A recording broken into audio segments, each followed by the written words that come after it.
नमस्कार दोस्तों।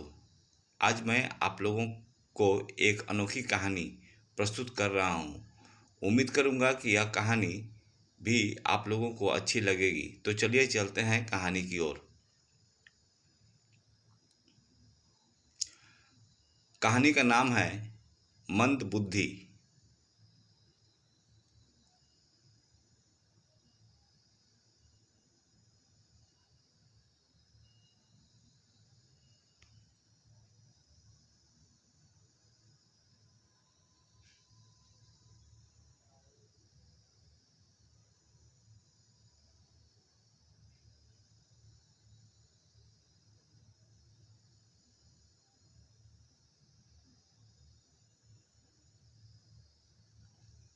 विद्यालय में सब उसे मंदबुद्धि कहते थे। उसके गुरुजन भी उससे नाराज रहते थे क्योंकि वह पढ़ने में बहुत कमज़ोर था और उसकी बुद्धि का स्तर औसत से भी कम था।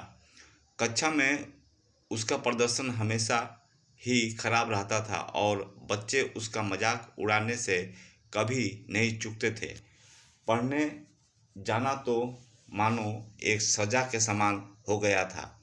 वह जैसे ही कक्षा में घुसता और बच्चे उस पर हंसने लगते, कोई उसे महामूर्ख तो कोई उसे बैलों का राजा कहता। यहाँ तक कि कुछ अध्यापक भी उसका मजाक उड़ाने से बाज नहीं आते। इन सबसे परेशान होकर उसने स्कूल जाना ही छोड़ दिया। अब वह दिन भर इधर उधर भटकता और अपना समय बर्बाद करता। एक दिन इसी तरह कहीं से जा रहा था। घूमते घूमते उसे प्यास लग गई। वह इधर उधर पानी खोजने लगा। अंत में उसे एक कुआं दिखाई दिया। वह वहां गया और कुएं से पानी खींचकर अपनी प्यास बुझाई। अब वह काफी थक चुका था, इसलिए पानी पीने के बाद वहीं बैठ गया। तभी उसकी नज़र पत्थर पर पड़े उस निशान पर गई, जिस पर बार बार कुएं से पानी खींचने की वजह से रस्सी का निशान बन गया था। वह मन ही मन सोचने लगा कि जब बार बार पानी खींचने से इतने कठोर पत्थर पर भी रस्सी का निशान पड़ सकता है, तो लगातार मेहनत करने से मुझे भी विद्या आ सकती है।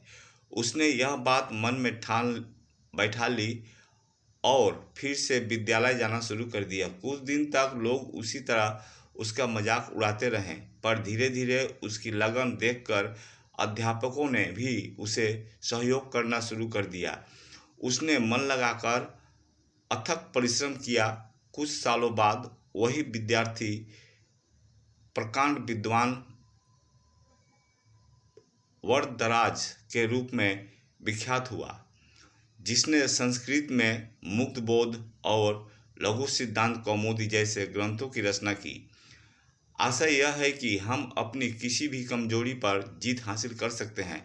बस ज़रूरत है कठिन परिश्रम और धैर्य के साथ अपने लक्ष्य के प्रति स्वयं को समर्पित करने की। कहानी अगर अच्छी लगी हो तो कृपया लाइक, कमेंट, शेयर और साथ में सब्सक्राइब जरूर कीजिएगा।